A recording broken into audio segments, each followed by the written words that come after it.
साथियों, नरेश भाई साहब ने आज फिर से जो है धरना जो है शुरू कर दिया है।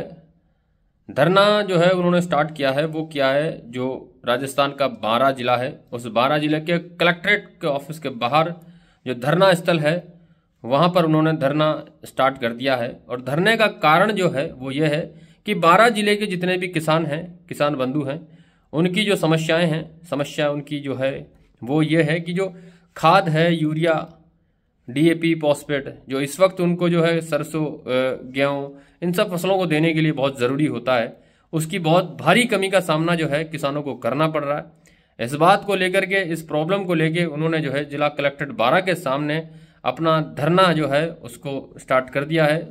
और उन्होंने कहा है कि ये धरना अनिश्चितकालीन रहेगा, क्योंकि इसमें अगर जैसे किसानों की अगर ये प्रॉब्लम नहीं सुनी जाती है तो धरना अनिश्चितकालीन ही रहेगा। और ये सबसे बड़ी सोचने की बात यह है कि हमेशा जो है किसानों को ही क्यों इस तरीके से जो है किल्लत का, कमी का, शॉर्टेज का सामना करना पड़ता है। मैं सोच रहा था कि यार कभी जो है शराब आप जो लोग पीते हैं, शराब के ठेकों पर जाइए आप, तो रात के 12 बजे, सुबह के 3 बजे, दिन में, मतलब कभी भी 24 घंटे जाइए आप, आपको जरूर शराब मिल जाएगी। यह अलग बात है कि वहां बंद हो जाती है दुकानें, लेकिन फिर भी जो है महंगे दाम पर आपको शराब मिल जाती है। तो यह मैंने कभी नहीं सुना कि जो शराब है उस शराब की कमी कभी हमने राजस्थान में या देश में कभी जहां पर इसकी बिक्री होती है कभी कमी हुई हो शराब की, इस नशे की, जिससे कि समाज, देश बर्बाद होता है। अब लोग जो हैं इसको पी करके अपने रिश्ते खराब कर लेते हैं, परिवार बर्बाद कर लेते हैं, अपनी खुद की स्वास्थ्य स्थिति को खराब कर लेते हैं, और फिर उनको बाद में जो है एक उम्र के बाद 50-60 के आसपास पहुंचते पहुंचते उनको हॉस्पिटल के चक्कर लगाने पड़ते हैं, उनकी किडनी, लीवर सब खराब हो जाते हैं, उनका हाजमा पूरा खराब हो जाता है, वो परिवार को बर्बाद कर देते हैं, आर्थिक रूप से भी और मानसिक रूप से भी, पूरी तरीके से जो सामाजिक रूप से भी वो परिवार टूट जाता है। ये शराब, ये नशा जो हमारा सबसे बड़ा दुश्मन है, कलंक है हमारे देश के ऊपर, हमारे राजस्थान की जनता के ऊपर, सभी स्टेट के ऊपर, उसको सरकार कभी बैन नहीं करेगी। सोच लीजिए, मतलब जिससे जनता बर्बाद हो रही है उसको कभी बैन नहीं करेगी। पता नहीं कौन कौन से वो हवाले देगी, ये समझ में नहीं आता। और दूसरी बात, कमी होती है तो किसानों के लिए खाद की कमी होगी, बीज की कमी होगी, किसानों के लिए जो न्याय है उसकी न्याय की कमी होगी। शिक्षा व्यवस्था की बात करें तो शिक्षा व्यवस्था चरमराई हुई है। अगर हम हॉस्पिटल में जाते हैं तो हॉस्पिटल में दवाइयों की कमी रहती है हमेशा। भाई चल क्या रहा है, जांच के लिए जो मशीनें होनी चाहिए वो मशीनों की कमी है, इंफ्रास्ट्रक्चर की कमी है।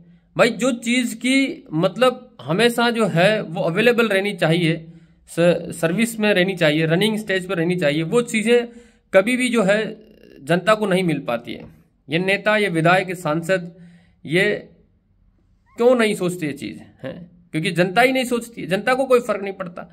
जनता को तो बस केवल जाति, मीणा, गुजर, जाट, ये कर लो, ये कर लो, वो कर लो, उससे फुर्सत नहीं है। धर्म का नशा इनको चढ़ा रखा है। अरे काम की बातें ये होती है, काम के असली मुद्दे ये होते हैं, जेन्युइन मुद्दे ये हैं, ये असली मसले हैं कि किसानों को कभी खाद की कमी नहीं आनी चाहिए। किसान अगर हॉस्पिटल में जाए तो दवाई की उनको कमी जो है महसूस नहीं होनी चाहिए, उसकी किल्लत नहीं होनी चाहिए। अगर थाने में जाए तो उनको कहीं परेशानी नहीं होनी चाहिए। लेकिन सबसे बड़ी बात यह है कि भाई जो चीज समाज को, सबको, किसानों को, हर वर्ग को बर्बाद कर रही है वो है शराब, नशा, ड्रग्स। ये चीजें, इनकी कभी भी कमी नहीं आती, कभी भी कमी नहीं आएगी, कभी भी। सोच लीजिए आप। तो जो चीज, जो अफीम है, ये गांजा, चरस, ये सारी चीजें, ये जो बर्बाद करने वाली चीजें होती है हमारे समाज को, हमारी युवा पीढ़ी को, हमारे देश के भविष्य को, वो उसकी कभी जो है भाई कमी नहीं आएगी। लेकिन कमी आएगी तो उस चीज की आएगी जिसकी मतलब हमें बहुत जरूरत है, जिसके बगैर हमारा काम नहीं चल सकता है। अब मतलब खाद जो है उसके लिए क्यों सरकार जो है खुद व्यवस्था नहीं कर देती है, समझने की बात है। उसकी कालेबाजारी हो रही है तभी तो कमी आ रही है। जो है बहुत सारे ऐसे जो है प्राइवेट सेक्टर के, निजी सेक्टर के लोग हैं, जो डीलर वगैरह हैं, वो लोग अपने इसको स्टोर करके रख लेते हैं, अननेसेसरी स्टॉक कर लेते हैं, और फिर बाद में जो है उसको दुगने तिगने दामों में बेचते हैं। तो ये सारी चीजें जब बंद हो जाएगी तो अपने आप जो है, सब्जियों की भी ऐसी होती है, फ्रूट्स की, सब्जी चीजें जो खाने की जो नेसेसरी चीजें होती हैं, जो नेसेसरी कमोडिटीज होती हैं, जो खाने पीने की, उनके साथ भी ऐसा ही होता है। लोग जो है उनको कालाबाजारी या यूं कहें कि जो है स्टॉक कर लेते हैं और फिर बाद में है महंगे दामों पर उसको जनता को बेचते हैं और जनता को ठगते हैं, जनता को परेशान करते हैं। लेकिन सरकार और प्रशासन इस पर नजर नहीं डालता है।